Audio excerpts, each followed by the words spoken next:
Hey boys and girls, this is Miss Shepherd again, and we are going to do our second day of reading of the one and only Ivan. Remember, this story is about a gorilla named Ivan who lives off of Interstate 95 at exit 8, and the story is written by Catherine Applegate. We've met a couple characters. Ivan is the main character. He has a couple of friends that he lives with, and we're going to continue. This section is the littlest big top on earth. When you hear big top, you should think about a circus, like the circus tent. Those are called big tops. My neighbors here at the Big Top Mall know many tricks. They are an educated lot, more accomplished than I am. One of my neighbors plays baseball, although she is a chicken. Another drives a fire truck, although he is a rabbit. I used to have a neighbor, a sleek and thoughtful seal, who could balance a ball on her nose from dawn till dusk. Her voice was like the throaty bark of a dog chained outside on a cold night. That's a good description to tell us what it sounds like. Children wished on pennies and tossed them into her plastic pool. They glowed on the bottom like flat copper stones. The seal was hungry one day, or bored perhaps, so she ate 100 pennies. Max said she'd be fine. He was mistaken. Mac calls our show the littlest big top on earth. Every day at 2, 4, and 7, humans fan themselves, drink sodas, applaud. Babies wail.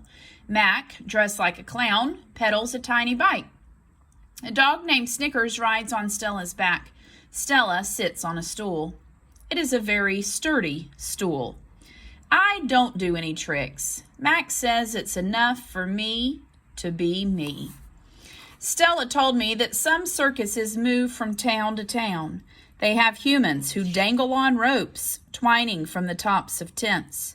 They have grumbling lions with gleaming teeth and a snaking line of elephants, each clutching the limp tail in front of her. Man, those are some good adjectives there.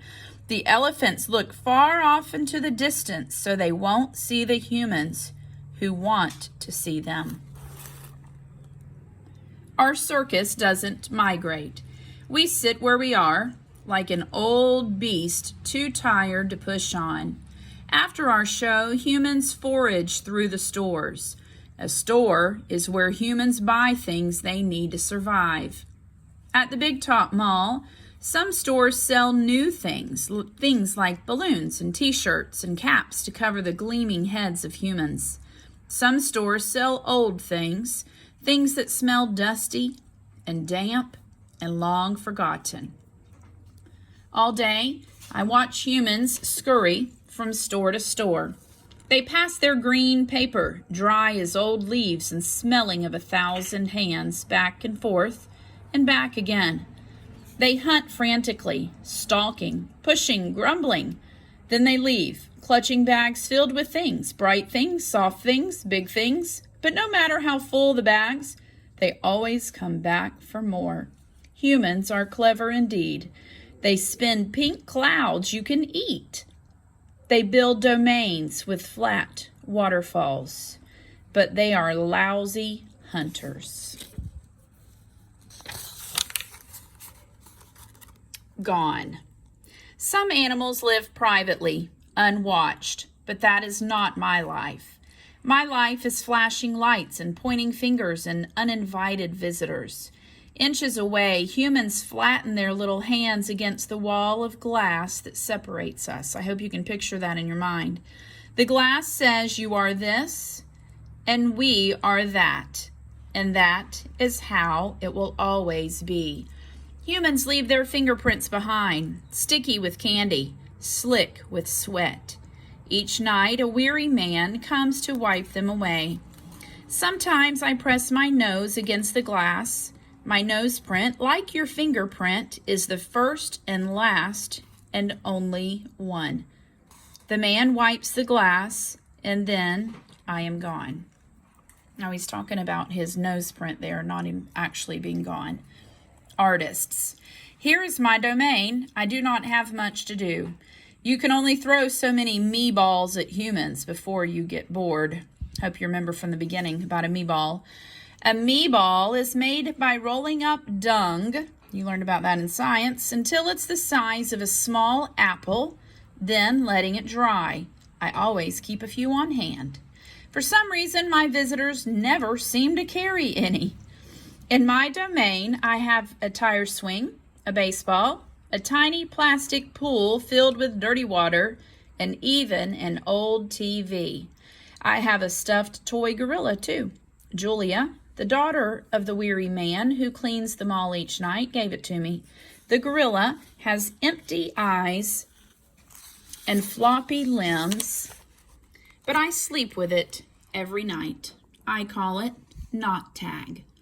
Tag was my twin sister's name. That's kind of sad. He calls that Not Tag because it's not his twin sister, but he sleeps with it every night.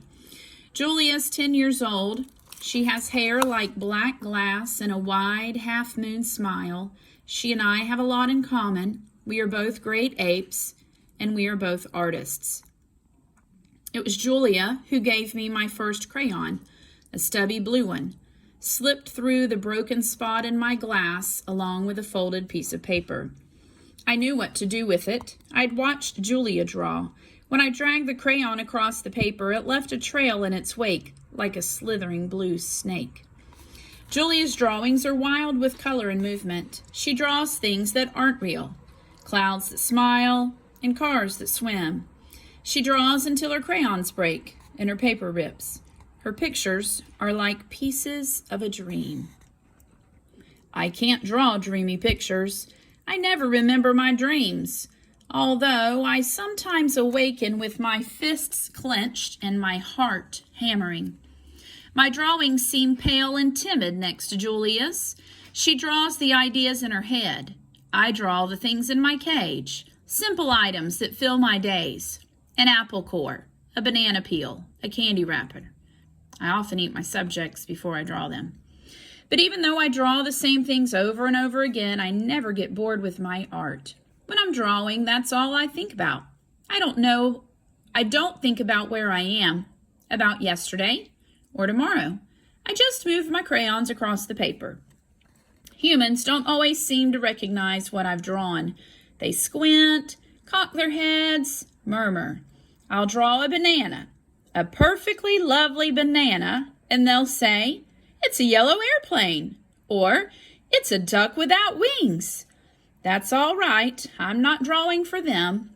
I'm drawing for me. Mac soon realized that people will pay for a picture made by a gorilla, even if they don't know what it is. Now I draw every day. My works sell for $20 a piece, $25 with the frame, at the gift shop near my domain. If I get tired and need a break, I eat my crayons. Tune in next time.